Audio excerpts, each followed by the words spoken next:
Hi guys, welcome back to Not a Cooking Show by the Fit Refresh.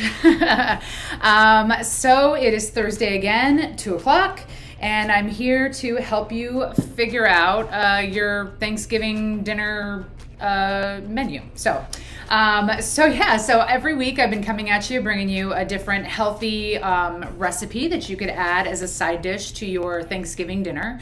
The whole idea being that you don't have to have terrible tasting food and still have healthy food, right? It can be good, yummy food that happens to also be healthy. So,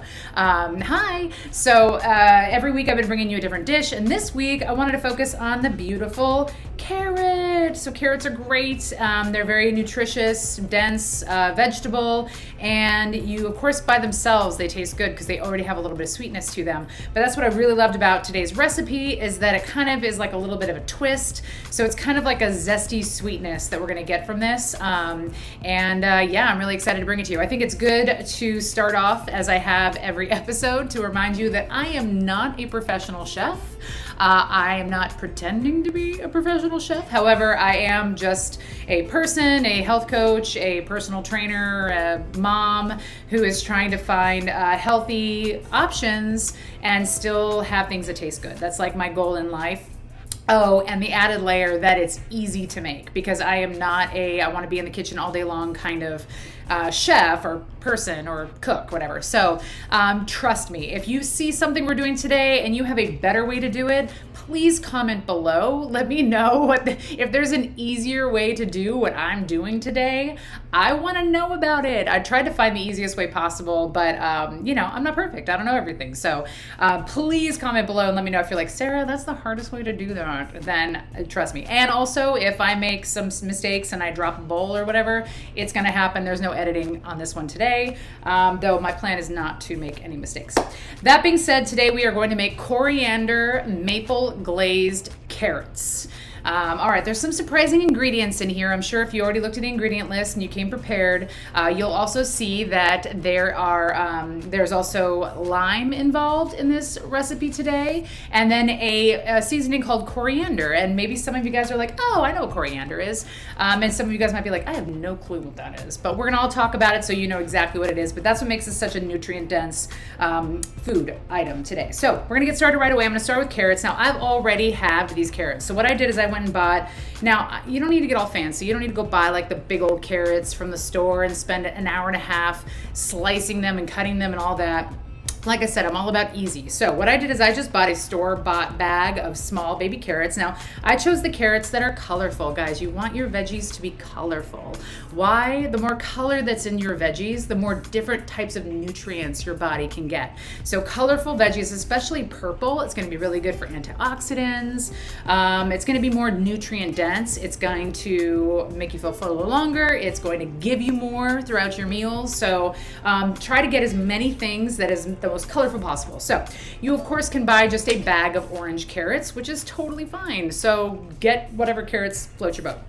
Here's what I will say, as I always will say, if you're like me and you're like, hey, I want to make this be as short a process as possible, then you don't want to cook big chunked veggies. So if you're going to just throw your carrot in big, then this is going to take a lot longer to cook than if you slice it. So what we're going to do today is I'm just going to kind of explain. So this is kind of a thicker carrot. If you're going to go with a thicker carrot, you're going to want to quarter this thing. So instead of just cutting it in half, so this is the half, right? It's still pretty thick. You're going to want to quarter it on these ones. Otherwise, you're going to spend 45 minutes cooking carrots, and you don't want to do that, right? Because you're like me and you want to make it really fast. You want this to be the last dish you throw into the oven before you set down your Thanksgiving dinner. So on a big, thick carrot, you might quarter it. Hi. Oh my gosh, I love seeing all your beautiful faces on here. You might quarter it so that it's a little bit easier to cook. Then if you get the small carrots, and these are my favorite because why? I don't cut them at all. See? Easy. So all you got to do is in these small, tiny ones, the ones that already look about the quarter of a thick one, I just toss those in, all right? Now, of course, the in-between ones, I would say, I'm going to knock this thing over already. It's so early in the video. I would say have it and you're good, right? So you just want to get these, and then do this one too, I might as well. You want to get these to a position, because all we're going to do is throw these in the oven for just about 20 minutes. It's not going to be that long. So you want to make sure that you have, that you have a nice cooking bit. So anyway, so I got them all cut up. They're in my bowl here. So we're going to add some ingredients to that. But first, so when you go to the store and you buy coriander, you're probably going to stand in front of the shelf and first and be like, where the hell is it? And you're going to look through all the shelves. First of all, most of the time, they're alphabetical order. I know. There you go. Key. Big secret of seasoning buying. They're in alphabetical order. So look for the C's and then look for coriander. What you're going to find is you're going to find their Coriander Seeds. Now, there might be some that are already ground up. If there are, get them, right? It's all about getting the thing that's going to be the best for you. So, or going to be the easiest for you. So when you get the seeds, I have a muddler because I used to be a bartender. That makes me, I don't know, more intriguing or mysterious. I don't know. But I have a muddler from years ago. Thank you to some bar I worked at. And then I just put my coriander seeds in a jar and I literally just smush them, mash them. Listen, you could do this with a book. You could do it with a spoon. I don't know. You could just take each seed individually and smash it, but you want to really open it up. And when you start to push on the seeds, you're going to find that you're going to start to smell kind of a floral, like a citrusy, floral, sweet smell. That's what you're going to get from coriander. All right, you guys ready for your first fun fact? I know, it's already. Coriander is really good for you, all right? It has really good for your digestive system. But here's your fun fact. The coriander seed is actually the fruit of the cilantro plant. I know, I just blew some minds. So cilantro is the leaf to the coriander seed. Now what's interesting is the taste of the cilantro leaf and the taste of the coriander seed, completely different, all right? So don't think you're gonna get a cilantro tasting carrots today. You're gonna get it has more of a citrusy, sweet taste on the coriander. And you can actually smell it as you start to really dig in and kind of ground them up. You can start to smell that citrusy sweet right off the bat. So it's just gonna add to the sweet factor of your carrots, not take away from it, all right? Now I know some people are like not anti, cilantro people. I know I have a friend who thinks it tastes like soap. I think there's some people that feel like cilantro tastes like soap. The seeds are not going to act the same as the leaf do. So at least try it out. You know what I mean? If you're against cilantro, don't be against the seed until you try it. Don't knock until you try it. So then all you're gonna do is once you have that ground up seed, which, I don't know if you can see it in there, but essentially it's the little seeds and they've just been smushed into smithereens. You're just going to pour it into your bowl with your carrots. Then you're gonna go for a tablespoon and a half of avocado oil. Obviously I prepped today. I got my big avocado oil jar. So you're gonna just put a tablespoon and a half of olive oil. Now listen guys, olive oil goes a long way, okay? Sometimes it seems like it's not gonna be enough. Oh, I'll just kind of hand, toss it in there and not think about it. Don't do that. Why? Avocado oil is your fat. So far, it is really the highest calorie thing in this bowl is that tablespoon and a half that we put in of avocado oil. So it's always gonna be better to do a little less than more. Also, the carrots already have quite a bit of moisture in them, so you don't need to put in, oh, I have all my stuff over here. You don't need to put in a bunch of avocado oil to really get them all like wet before you put them in the oven, okay? Because they're gonna naturally have their own moisture so that, so you don't need to put extra. So then you're gonna do, this is gonna be my favorite part, and this is what I feel like from every cooking show. You're like, bam, like one dash of salt. I don't know, I'm not very entertaining that way, but you're just gonna dash in some salt and pepper. And essentially you can add more salt and pepper, there you are. We're gonna add more salt and pepper in the end if you feel like you need to, but I promise you, like with all the other flavors, the coriander, the maple syrup, the lime, you're not gonna really need to. But we're gonna get this in the oven and then we'll kind of go over the rest of the steps, which are super easy. But, so anyway, so we got our carrots, they're mixed with our avocado oil, salt, pepper, and then the crushed coriander. We're gonna throw it onto our pan, which has already been, I was gonna say it was pre-oiled, but it wasn't. There you go. We're gonna put it onto our pan, and big important thing here is that you spread it out. So again, guys, I'm all about making things fast, right? This should be the last dish you put in your oven before everyone sits down for Thanksgiving.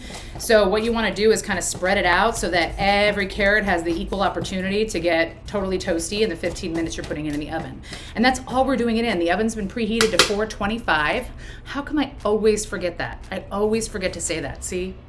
not a professional show. 425 is where you want your oven to be. Carrots are evenly spread all over. They look beautiful because there's all that color. And then we're just gonna throw that in the oven and put 15 minutes on the time.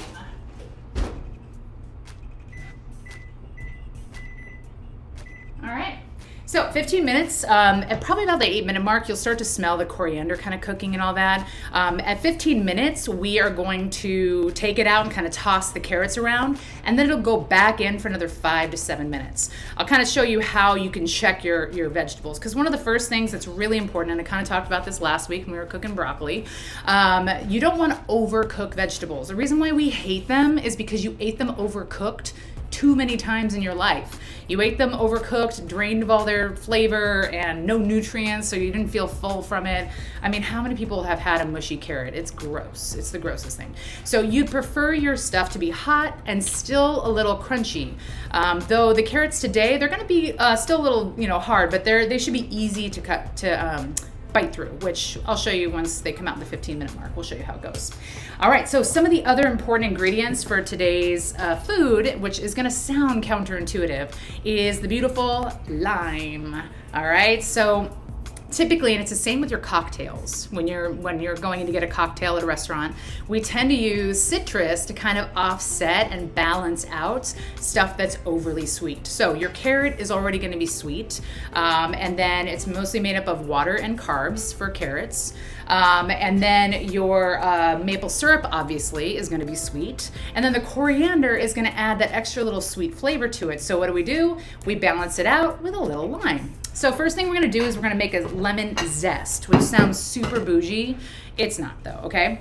Essentially all you're gonna need is 1 lime, if I can do this correctly. And what we're gonna do to make the lemon zest is literally you're just gonna cheese grate your lime. So usually on your grater, this is a really cheapo one too. This is like from Walmart for like $1.50 or something. There's usually a side, there's a big side, and then there's the side that has kind of the smaller grates. That's where you wanna kind of zest it. And essentially you're just gonna, pretty much the amount of zest you want for this meal is about 1 teaspoon of lemon zest. So essentially it's gonna be like half, depending on how thick your lime is, it's gonna be half to a full lime for your lemon zest. All right, so we're just grating along here. So I thought it'd be kind of good while we're kind of waiting for the carrots to cook, is to kind of just talk about some of the health benefits that you're getting from this meal, because once you taste it, you're not going to care too much about the health benefits anymore, because you're going to think, oh, this is really good. Oh, I want to eat this just because it's good, not because it's super healthy. So I thought it'd be a good time to kind of chat about it, just so you can see how the zest is going. So as I'm grating it, I'm just getting that little lemon zest or lime zest on the plate. This is actually zesting really well, so probably won't need the whole outside of the lime, but so I kind of already started talking about some of the health benefits of coriander. So coriander also has a lot of great antioxidant benefits to it. But one of the biggest benefits that coriander has, and I kind of touched on it, is digestive health. So one of the big key factors of weight loss and prolonged weight loss is getting your gut health in order.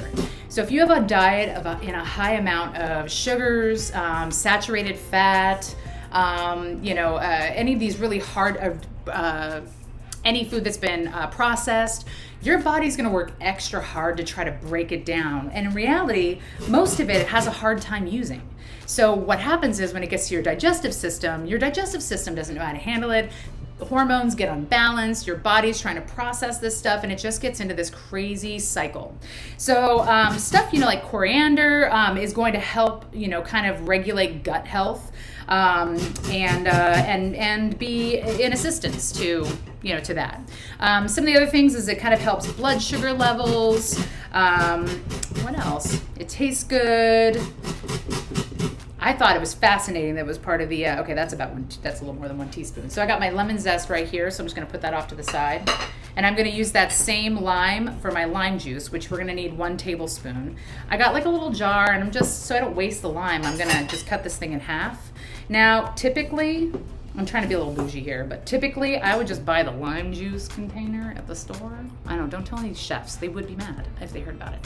So you could buy just a little lime juice container if you're like, this is like the meal this is the dish I don't want to spend any time on. There's a lot of options. You could also cut out the lime zest. It's still gonna taste good, all right? Lime zest is also a little kind of like special part of it. But so essentially all I'm doing is I'm just squeezing the lime into the cup. Pretty simple. Now if you're see, I told you. If you're a better person than I am, you might actually have like a lime or lemon juicer. I don't. So yeah, so there's that. You're welcome. So I'm just squeezing it in and yeah, let's see what else. Let's see. I think also another thing that's fascinating about coriander is that the seed is actually the fruit of the cilantro of that particular plant. So I think that's fascinating to think as well, because I think we always think of fruit as in one capacity, and that's why it has that citrusy sweet flavor, is because it has those elements in it that give it that flair of sweetness. I think that's it. Let's talk a little bit about the actual. Let's talk about the carrots. I think for the most part, we all know that carrots are pretty, I think we're gonna be okay. Should I just wash it off? And I'm the only one eating this. You guys are gonna eat this, so I think we should be okay. So carrots, obviously we all know carrots are good for our eyes. It's the beta carotene that's in the carrot that's really good for us. They also are very high in fiber, which is awesome. Now, I think you heard me say a few minutes ago that carrots have carbs, and I'm sure some of you guys have heard that before. I've had a lot of clients over time that say, oh, well, I can't have carrots because there's too many carbs in them. Now, here's the thing. If you are trying to live a low carb life, and you're on keto, or you're really trying to watch your macronutrients, then yeah, you're gonna wanna watch your carrot intake. You're not gonna wanna intake too much of it because it's gonna kind of set you off balance. If you are just a regular person who is just trying to find ways to cut calories, lose weight, and just maintain an overall happy lifestyle, please don't cut carrots out of your life, okay? The carbs you should be focusing on are simple sugared processed carbs. Those are the carbs you should be focusing on getting out of your life. Do not hesitate eating a carrot over a piece of toast that you would have early in the day, okay? So eat your carrots, especially something like a meal like this. It's a great way to get a dense, good, fiber-rich veggie in your meal, and also, get something that's a little sweet, that tastes good and makes you feel good about what you're eating, I think one of the biggest things, I've got lime juice all over me. One of the biggest things that we think about, Thanksgiving, which is what makes us get excited about it, is we think of like flavor-rich foods. God, I suck at closing everything, don't I? We want these flavor-rich foods, right? So anything that's gonna have that like sweetness, it's gonna have that kind of fullness, savory, those things are the things that we crave the most. So making dishes that somewhat give you that appeal is gonna be, it's gonna be massive, right? All right, we still got about 5 minutes left before we kind of knock everything around. So I kind of wanted to just touch on, so one thing that this meal does have in it as well is maple syrup.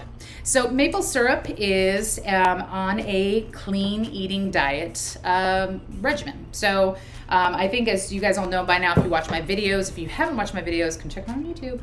Ding.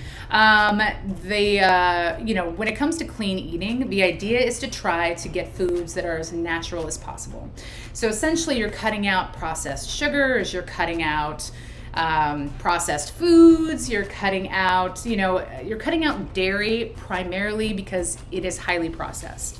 So if you're gonna get dairy, you're gonna get that. You get a dairy product that is natural and as close to nature as possible, then you should be good to go, So the idea is to try to cut down on the things that have those high caloric values that are hard for our body to break down.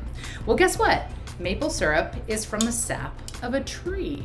Now, not all maple syrup is made from the sap of a tree, okay? So one thing you're gonna look for when you get your maple syrup at the store, you're gonna buy the one that's a little more expensive than the other ones. Just do it. I know, some things are just gonna be more expensive because they're better for you and they're more natural, okay? So, maple syrup for the most part, you should be okay. But what you're gonna see mostly is that it says 100% pure. That's really important. I don't know if I got that. That's super important. The other thing you wanna make sure is not on your label is they tend to put, if it's fake, they're gonna put maple, maple flavored syrup. All right, maple flavored syrup is not the same thing, okay? So it's really important that you, check your labels and know what you're eating. I don't care if it's Thanksgiving or Tuesday, you need to know what you're eating. The other way to do that too is once you turn it around, or once you look in, I mean, this is 100% maple syrup, right? It's gonna tell you ingredients. If you turn it around, it says anything like high fructose corn syrup or any other sugar alternatives, then you wanna stay away. Now, for my diabetic friends, obviously you guys have a different hurdle you're jumping, right? Now we're jumping, trying to regulate blood sugar level.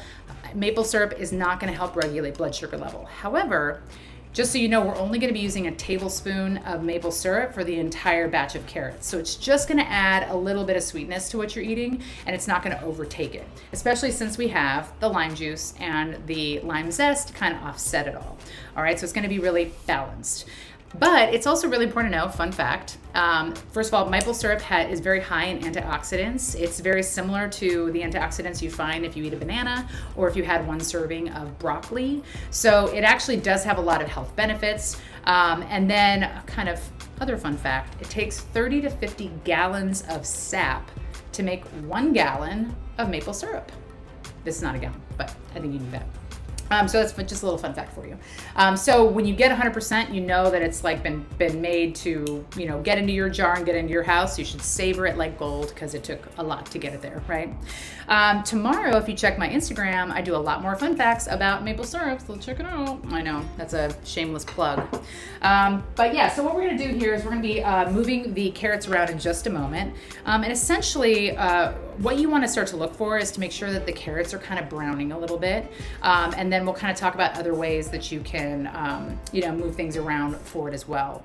While we're kind of waiting for that to go, I think it's kind of a good opportunity. Next week, I'm going to be making a clean eating pumpkin pie, and I'm going to do it on Wednesday. So don't worry, I'll put up a lot of posts about it. But I think what's really important is to start to think about how you're going to deal with your Thanksgiving. So we're making these efforts to create healthy dishes to make over Thanksgiving. But there's other ways to approach it too. If you're like, Sarah, I'm not gonna make your damn carrot dish. That's okay, right? So one really great option if you're trying to, regulate food intake for Thanksgiving is the 1 plate rule. Now I know this isn't like some, groundbreaking discovery. This actually, I heard about this years before I ever was a health coach or in the fitness industry. But it's good to remind yourself of that. So when you're dealing with your Thanksgiving or Christmas or really any kind of big family gathering where hopefully there'll be a family gathering. Anytime there's a lot of great food you want to eat, work on a 1 plate rule. So you get your 1 plate and you get whatever you want on it. Like, don't even judge yourself. Just you want the mashed potatoes, get the mashed potatoes. You want, and fill up that plate. Fill it to the edges, don't fill it to things falling off of it. But, get that plate full so that you have your single plate with whatever you want so you really enjoy yourself. I promise you, think about how big your stomach is and then think about 1 plate of food. All right, it is going to fill you up. So then you allow yourself to digest and you feel satisfied by it because you had what you wanted and you don't go back for seconds. So that's your 1 plate rule. I think that's another great way to go if you're like, I'm not making any more veggies for dinner. I'm not gonna have a plate of veggies and 1 little tiny thing of mashed potatoes, then just approach it like that. It's all about portion control. That's where we're going. It's where it always is. Knowing how much of a portion is in the food that you're eating. That's going to be the key. All right, let's move our carrots around a little bit, okay? I never get my thing out here. I always leave a cabinet open, but I never get everything else out, right? So what we're gonna do is we're gonna pull out our carrots. Whew, that was hot. And spatula. And as you can see, it's just steaming up all over the place. So now we're just gonna take our spatula and just move the carrots around a little bit. So really what happens is it just starts to burn a little bit on one side because it's on a pan and that's the side. So you just kind of move it around. It's not quite done yet, but I'm gonna take one of these carrots out so that you can see, so we can play with it for a second. But anyway, and then you're gonna put it back in the oven. It's gonna go back in for another 5 to 7 minutes.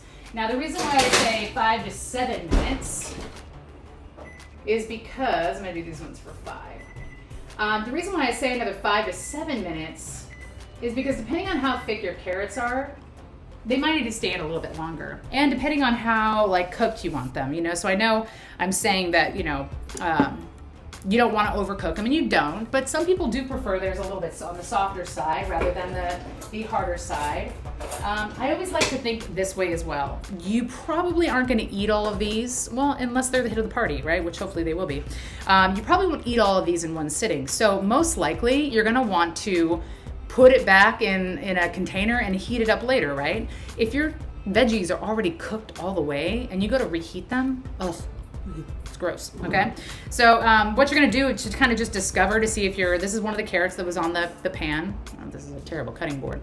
But essentially I'm just gonna stick my fork through it, and it easily, I mean, you know how a carrot is when you're trying to stick a fork in a carrot, it would fly all over the place. So the fact that my fork could go through the carrot is usually a good sign that these are cooking pretty well.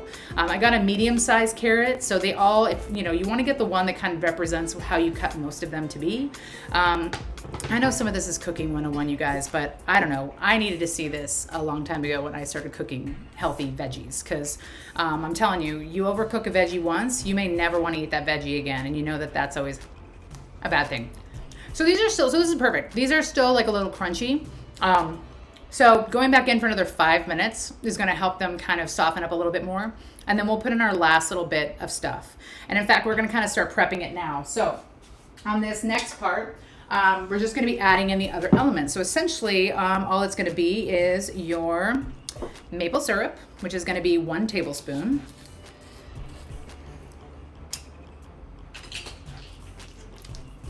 All right. So I just like to put it in the bowl and have it ready, because what we're going to do, that was so close to being too much. So I like to have things just kind of ready to get tossed in and go. I don't think I've stressed this enough, but I am definitely not the person that likes to be in the kitchen for long periods of time. You know, making sure that things are kind of like ready, prepped, and just get them out there is always going to be, for me, the most important thing. So I put my maple syrup in there first, and then I'm going to add my lime juice. So here's what, oh, look at that. Exactly a tablespoon. I'm not trying to brag, but I mean, this is like some Chef Emerald stuff, right? So I'm gonna put that in there, and then our lemon zest, I am gonna wait to do that until we get the carrots in, and then you kind of add your zest on top to finish it up. But so we have this ready to go. I have this sitting over here so that right when those carrots come out. So essentially the idea is, with veggies, they're always gonna taste better if you eat them like directly out of the oven. So because they kind of still keep cooking in themselves after they get taken out of the heat. So they're gonna soften up a little bit more, which is another reason why you don't wanna overcook them, because they're gonna kind of cook themselves a little bit longer than you'd like anyhow. So trying to plan it out so that you have everything ready, and literally your veggies could be like the last thing you toss onto the table, right? Knock the microphone. The other thing I would say too is, you know, be ready to kind of cover them up so that they stay warm and they keep kind of making themselves warm rather than you needing to warm them back up. Because again, every time you cook it, you put it in the microwave, you're going to get something that's just a little bit more mushy than it was before. And like I said, I think most people agree with me that mushiness is the death of the veggie and why people hate it. So keep your veggies live and stable, and you should be good to go. Great, so we only got a minute left. I think the biggest message from at least the veggie section of this month has really been just kind of bringing in new ideas of how you can look at your vegetables. Vegetables don't have to be boring, and just because it's Thanksgiving doesn't mean you have to now go back after Thanksgiving to making veggies taste bad again, right? So these recipes that we've done over this last, 3 weeks, they can be done anytime. If you're like, I just want something really flavorful tonight, I want to have my vegetables, you really want your vegetables to be the biggest portion of your plate, which means you need to get enough of them to be able to do it, and you need to make them taste as good as possible so that you want to eat them. That is going to always be the key to success when it comes to eating your vegetables, all right? So whether it's broccoli, carrots, whatever it is, making them taste the way you like them is going to make all the difference. All right, you guys, let's get ready. So I personally like my veggies crunchier. So I only put mine back in for 5 minutes, but again, you should check yours with a fork to see if it's the way that you like it. Let's go ahead. So we're gonna do kind of like what we did last week. We're gonna actually add the hot carrots directly into the bowl. So right away, I already know. Okay.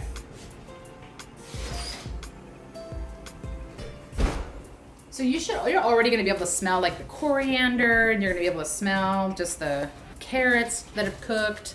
And we're just gonna literally hot scoop them into the bowl. Now, I tend to, with this dish, you don't wanna try to mix it on a plate. It's just, because you have to mix in the other elements. Oh my God, I suck right now. You have to mix in the other elements. I'm gonna get all of them. I don't care if this is good TV or not. I'm not trying to make it good TV, I guess. Just trying to show you how it's really done, all right? This is not edited together in some TV show. I don't have the pre-things bowled up and whatever. All right, so there's that. All right, so we're gonna mix it all together.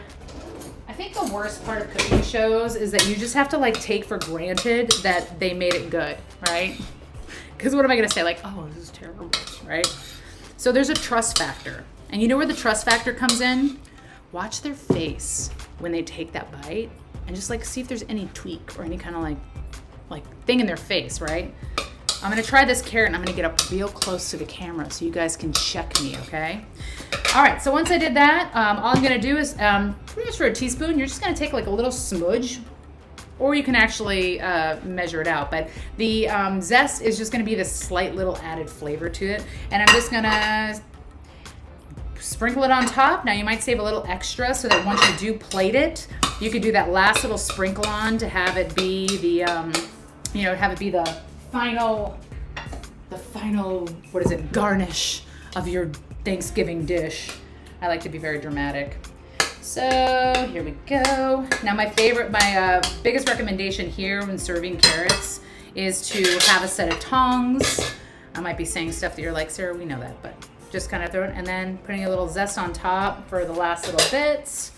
And now here's the true test. Let's see if it tastes good. Don't tell anybody I'm eating off the plate. So I'm gonna try a purple one because I like. So I don't know if you can see here, let me do that again. So you can just see the fork just slides in, but it still has a little resistance. That's when you know that you're, and good. Did I twitch? This is really good. So the best part about this dish, you guys, is because of the sweetness, the zest just gives it like that little back taste that's so good. Plus the maple syrup like keeps it really balanced, and it's really yummy. You should definitely make this dish super easy, and I promise you people will come back and get seconds on this one, which would be okay. Your health coach says it's okay. All right, guys, well, that's our dish today.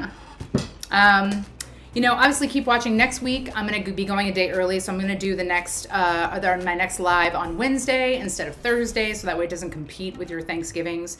But I am going to make a clean eating pumpkin pie. So if you just want a clean eating option, and I might actually even make a whipped cream too, a clean eating whipped cream, so you can kind of do the whole thing together. I will do it. I'm not going to say I will do it. So that's next week, and yeah, I really appreciate you guys watching these, whether you watch them live or recorded. I'm a health coach primarily, and I specifically, work with my clients who kind of yo-yo diet and are trying to find a healthier relationship with food and fitness. And this is just how you do it. You find recipes that work for you, that are healthy and still taste good, and then you add them into your rotation and they become part of your daily routine, weekly routine, holiday routine, whatever it is. This is how you sustain yourself, and this is how you get to the weight that you want to be at and then maintain it with a happy, healthy life. You guys, I hope you have a wonderful rest of your Thursday. Eat your carrots, and I'll see you next time.